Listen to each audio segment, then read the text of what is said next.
Imagine yourself in the following situation. You and the stranger are having a heated argument.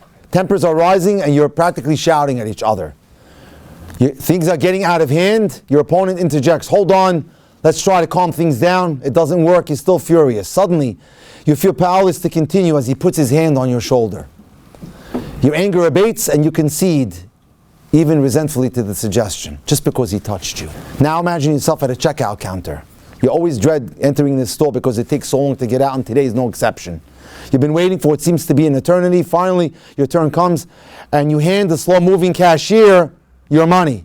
Usually you have to pick up the change off the counter, but today the cashier places the few coins in your hand. And for a brief moment, you feel the warmth of her hand on your hand. Outside afterwards, something strange has happened. For some reason, you're feeling more warmly towards the store than before. One more scene. You just finished dining at a restaurant. The service is extremely slow. Your waiter, Dave, brings the bill. Hope you enjoyed the meal with a smile, and he pats you on the shoulder.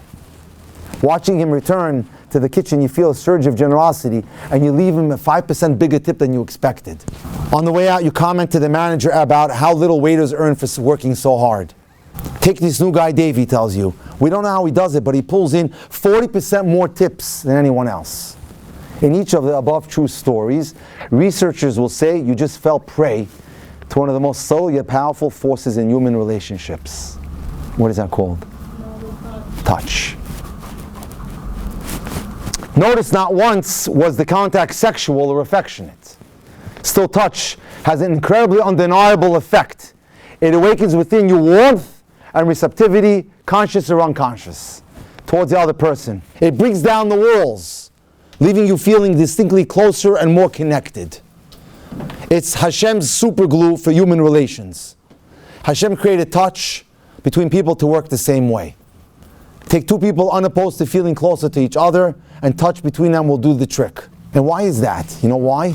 Because Kabbalah teaches us that we were once united with another half. So we instinctively feel a need to touch someone else. And that's what happens. Male and female were intended to illuminate each other. Only when they're attached to each other are they called a light. And so what happens is like this. As singles, no matter how many friends we have or parties we go to, we experience the ache of incompleteness. The feeling that alone we're not shining. Consequently, one of our strongest desires is to experience that concept of feeling whole. But here's the catch. Because you want to be close, and physical contact makes you feel close, you're liable to believe you are close when you're not close at all. And I'll explain why.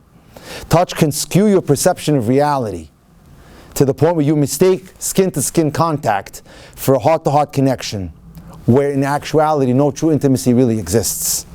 When we want something badly enough, we can fool ourselves into believing we have it, although we only have something superficial. Now we lead us to this concept called the trust hormone.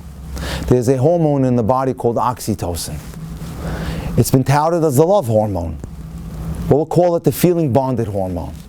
It's released by physical closeness, and it makes us feel bonded to the person. When a woman gives birth, her body is flooded with oxytocin so she can love her baby and nurse her baby. Hashem also wants husbands and wives to stay together in a holy union called marriage. When men and women are physically intimate, He makes sure oxytocin is right there performing its magic. You know what happens with oxytocin? Not only does it create that feeling of touch, it turns off skepticism, caution, and aversion. So you're no longer keeping an eye out for things anymore. You trust suddenly. It turns on sociability, generosity, and significantly trust. You know what? They've done experiments. After inhaling this stuff from a nasal spray, you'll invest more money with strangers and donate larger amounts of money to unknown phone solicitors. That's simply what oxytocin can do to us. And it's specifically a warning to, unfortunately, women. Estrogen, the female sex hormone, increases its effect profoundly. And we don't realize girls should learn that bonding is likely to give that feeling of physical intimacy, and it's not there. Their hormones are leading them into that matter. So what happens? The boys, they don't have the same thing. For them it's about conquest. And for the girls, they're misled into thinking that they're in a deep relationship. Since in addition to bonding, oxytocin shuts down judgment and creates feelings of trust, physical involvement before marriage can be dangerous. It can leave you feeling connected to someone who's totally wrong for you, because you've been duped and tricked. The danger is worse if Mr. Totally Wrong has no scruples. For a female, in other words, touch is manipulative. The problem, of course, is that a woman manipulated can end up not just badly hurt, but badly used. With enough such experiences, they can lose their personal boundaries and sense of self. Let me read you a beautiful story. Andy, football player. Andy, a college football player. Yes, there are college football players. Discussed with his dating coach saving touch for marriage. He impressed me as being far more intelligent and sensitive than your stereotypical jock.